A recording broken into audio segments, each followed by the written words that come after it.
सबसे पहले यहाँ पर हम 18650 पुरानी लैपटॉप की बैटरीज का यूज़ करेंगे। इनको चार सेल इस तरह से ग्लू गन की मदद से चिपका कर सोल्डरिंग कर देंगे। उसके बाद कुछ इस तरह से हमको ग्लू गन की मदद से चिपका देना है। यहाँ पर हमें 12 वोल्ट की बैटरी बनाने के लिए इन सभी को सीरीज में कनेक्शन करना होगा। तो यहाँ पर ये वाला जो नेगेटिव है उससे पॉजिटिव पर, और ये वाला नेगेटिव है उससे इस वाले पॉजिटिव पर कनेक्ट कर देना। कुछ इस तरह से कनेक्शन करना। यहाँ पर आप इसके कनेक्शन ऑनलाइन गूगल पर भी देख सकते हो, या फिर यहाँ पर आगे मैं सर्किट डायग्राम दे दूँगा। इसमें 12 वोल्ट 3S BMS का यूज़ करेंगे। यहाँ पर ये 12 वोल्ट और 20 एम्पेयर का BMS है। तो इसके कनेक्शन कुछ इस तरह से यहाँ पर आप देख सकते हो। डायग्राम में देख के आप कुछ इस तरह से कनेक्शन कर लें। तो इस प्रोजेक्ट का जब मैं वीडियो एडिट करने को बैठा तब मेरे को ये ध्यान आया कि यहाँ पर जो ये 12 वोल्ट की बैटरी है वो हमारे इंडियन फ्लैग के कलर की बैटरी है। तो इसीलिए हम इंडियन फ्लैग के लिए एक लाइट तो बनता है। और यहाँ पर बातों बातों में यहाँ पर कनेक्शन कब ख़त्म हो गया पता नहीं चला। तो यहाँ पर कनेक्शन कुछ इस तरह से आप देख लीजिए। इसी तरह से आपको BMS के कनेक्शन कर देने हैं। यहाँ पर मैं अभी BMS की ये जो बैटरी है 12 वोल्ट और 20 एम्पियर की बैटरी, इसको हम मल्टीमीटर से चेक करेंगे।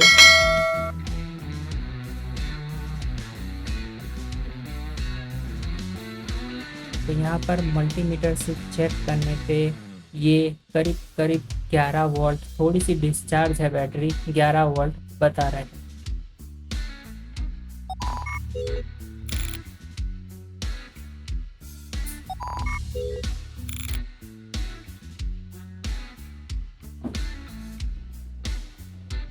उसके बाद यहाँ पर PVC शीट की मदद से एक बॉक्स बना लेंगे। इसके कुछ साइजेस मैं आपको यहाँ पर दिखा रहा हूँ। इस साइज के हमको एक PVC का बॉक्स बना लेना है।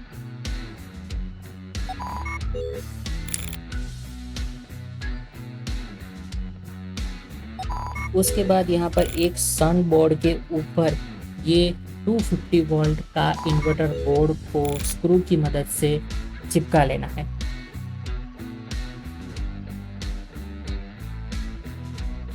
और उस इन्वर्टर बोर्ड, सन बोर्ड और इन्वर्टर बोर्ड को यहाँ पर ग्लू गन की मदद से चिपका देंगे। बैटरी को भी उसके बाजू में ही चिपका देंगे।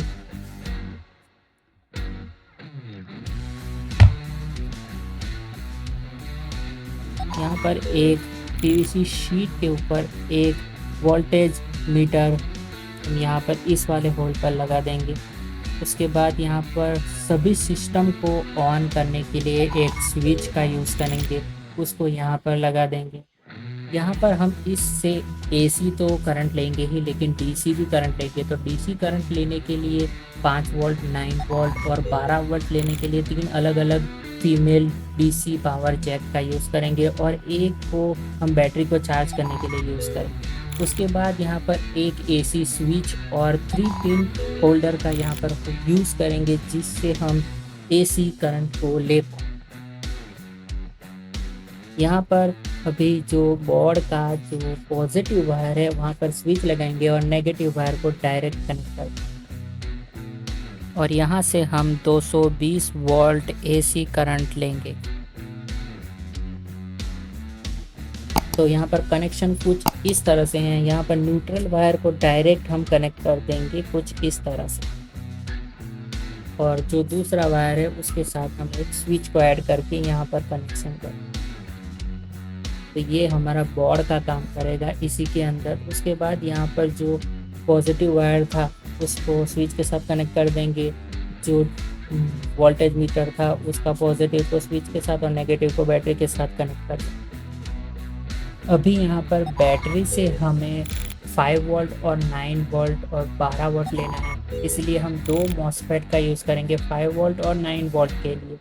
तो यहाँ पर MOSFET के फर्स्ट लेग पॉजिटिव और सेकेंड लेग नेगेटिव, दोनों पर एक एक वायर सोल्डर करके दोनों को एक साथ कनेक्ट कर लेंगे।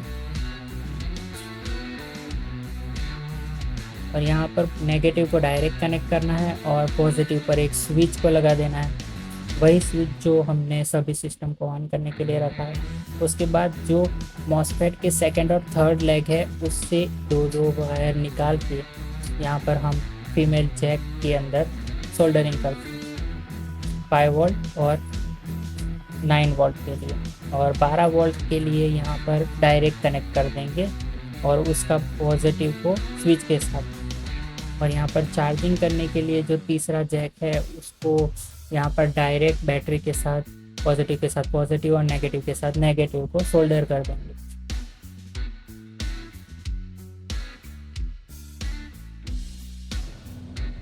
तो एक बार फिर से हम कनेक्शन समझ लेते हैं। कुछ इस तरह से यहाँ पर कनेक्शन बहुत ज़्यादा सिंपल है, लेकिन आपको थोड़ा सा ध्यान रखना है। यहाँ पर हमने ये 12 वोल्ट की बैटरी का यूज़ किया है। जो बोर्ड से जो नेगेटिव वायर है उसको डायरेक्ट कनेक्ट करना है, पॉजिटिव पर एक स्विच लगा देनी है। वो बहुत सिंपल सी चीज़ है, वहाँ पर ये देख सकते हैं। उसके बाद जो ये डिस्प्ले है तो उसका पॉजिटिव को स्विच के साथ और नेगेटिव को डायरेक्ट कनेक्ट करते हैं। यहाँ पर सभी नेगेटिव हम डायरेक्ट ही कनेक्ट करें। उसके बाद यहाँ पर 220 वोल्ट AC मिलेंगे, वो ये रहेगी यहाँ पर ये वाले वायर्स, ठीक है। उसके बाद यहाँ पर जो ये बैटरी है उससे अंदर से हम 9 वोल्ट 12 वोल्ट और 5 वोल्ट देंगे। यहाँ पर ये जो है वो 12 वोल्ट का सॉकेट है, उसके साथ पॉजिटिव के साथ स्विच और नेगेटिव को डायरेक्ट। ये दोनों है वो है 5 वोल्ट और 9। यहाँ पर 2 मॉसफेट का यूज़ किया गया है तो यहाँ पर मॉसफेट का जो फर्स्ट लेग है उस पर बैटरी के पॉजिटिव को लगाना है और सेकंड लेग पर नेगेटिव को। उसके साथ जो सेकंड लेग पर है वहाँ पर जैक का नेगेटिव और थर्ड लेग पर पॉजिटिव, दोनों में सेम तरीके से करना है। एक 5 वोल्ट का है और एक 9 वोल्ट का है। उसके बाद यहाँ पर देखो, ये पूरा वीडियो बनाने के बाद मैंने ध्यान दिया कि ये जो हमारा प्रोजेक्ट है वो वीडियो के लिए मैंने 10-20 मिनट ही यूज़ किया था, लेकिन मैंने जब इसको ज़्यादा यूज़ किया तो 1-2 घंटे में बहुत ज़्यादा हीट हो गया। इसीलिए मैंने यहाँ पर एक कूलिंग फ़ैन, जो पुराना फ़ैन था, पुराना हेयर ड्रायर, उसमें से मैंने एक एग्जॉस्ट फैन निकाला और उसको यहाँ पर ये मोटर चेंज कर दी। उसके बाद यहाँ पर हम लगाएंगे जो ऊपर का ढक्कन है उसके अंदर उसी के साइज़ का होल करेंगे और उसके ऊपर फेविक्विक की मदद से चिपका देंगे। तो यहाँ पर सिंपली इस PVC शीट के ऊपर होल किया है। यहाँ पर मेरे पास कोई ट्रिमर टूल नहीं है तो मैंने गैस से ही निकाला है, तो थोड़ा सा टेढ़ा मेढ़ा है। तो यहाँ पर हम फेविक्विक की मदद से चिपका देंगे और इसके कनेक्शन के लिए हम जो हमारा ये मोटर है ये 9 वोल्ट की मोटर है, तो जो 9 वोल्ट का सॉकेट है उसके से डायरेक्ट हमने 2 वायर को सोल्डर कर दिया और उन दोनों वायर को डायरेक्ट हम मोटर पर सोल्डरिंग कर देंगे। जब भी हम स्विच ऑन करेंगे तब मॉसफेट के थ्रू वो सॉकेट ऑन होगा और वो सॉकेट ऑन होगा तो ये मोटर भी उसी के साथ ऑन हो जाएगा।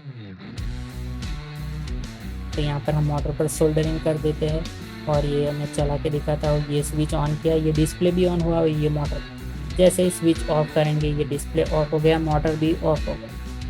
यहाँ पर ये रहा कुछ फाइनल में लुक। देखो, इससे आगे जो फुटेज है टेस्टिंग की वो मैंने ये फ़ैन लगाने से पहले शूट कर दी थी, इसीलिए ये जो अपडेट है वो बाद में ऐड।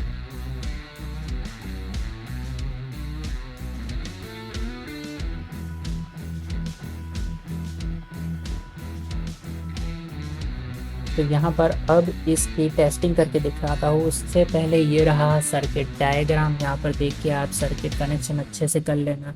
तो यहाँ पर हम सबसे पहले इसको ऑन करेंगे तो डिस्प्ले पर 11 वोल्ट और 2 दिखा देंगे।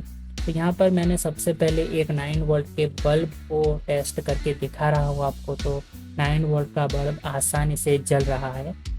तो यहाँ पर अभी दूसरा बल्ब है वो 15 वोल्ट का हम लगा के टेस्ट करेंगे।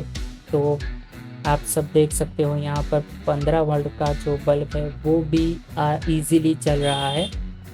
यहाँ पर देख सकते हो आप 220 वोल्ट AC से ये सभी बल्ब चल रहे हैं। उसके बाद यहाँ पर मैंने 60 वोल्ट का ये बल्ब लिया है, तो 60 वोल्ट का बल्ब भी यहाँ पर अच्छे से ग्लो कर रहा है। उसके बाद यहाँ पर मेरे पास बहुत सारी चीज़ें और भी है, तो हम सबसे पहले चार्जिंग करके दिखाता हूँ मैं सबसे पहले। तो यहाँ पर इस इन्वर्टर से फास्ट चार्जिंग हो रही है, आप यहाँ पर देख सकते हो, यहाँ पर चार्जिंग स्टार्ट हो गई। उसके बाद यहाँ पर मेरे पास एक लड़ी है, छोटी सी है, लेकिन इसको भी ग्लो बहुत अच्छा है इसके साथ। इस इन्वर्टर से बहुत अच्छे से इजीली जल पा रहा है, आप दिवाली में भी यूज़ ले सकते हो।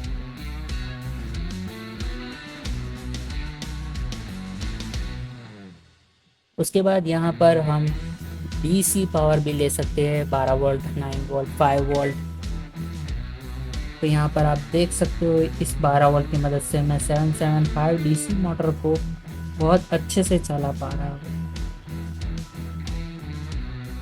उसके बाद इससे ही आप 9 वोल्ट की मोटर के अलावा भी हर एक चीज़ 5 वोल्ट की। यहाँ पर अब मैंने यहाँ पर सोल्डरिंग मशीन को लगा दिया है। यहाँ पर मैंने कोई भी कट नहीं लगाया है, यहाँ पर वीडियो फास्ट फॉरवर्ड कर दी है जिससे आपका टाइम बचे। तो आप थोड़ी 1-2 मिनट के अंदर ही सोल्डरिंग मशीन पूरी तरह से हीट हो चुकी है।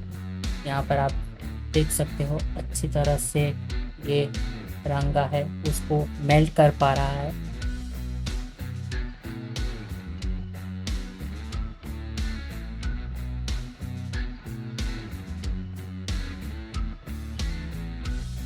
ये 25 वोल्ट की सोल्डरिंग मशीन है।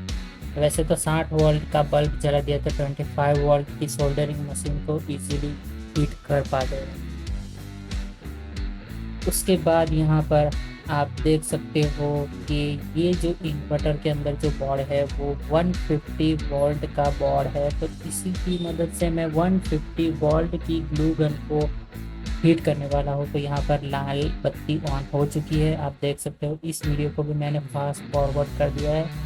तो यहाँ पर थोड़ी ही देर के अंदर जो ये ग्लू गन है वो पूरी तरह से हीट हो चुकी है। इसी ग्लू गन को हीट करते वक्त इसमें हीटिंग प्रॉब्लम हुई थी थोड़ी सी, इसलिए मैंने आगे एग्जॉस्ट फैन लगाने को सोचा।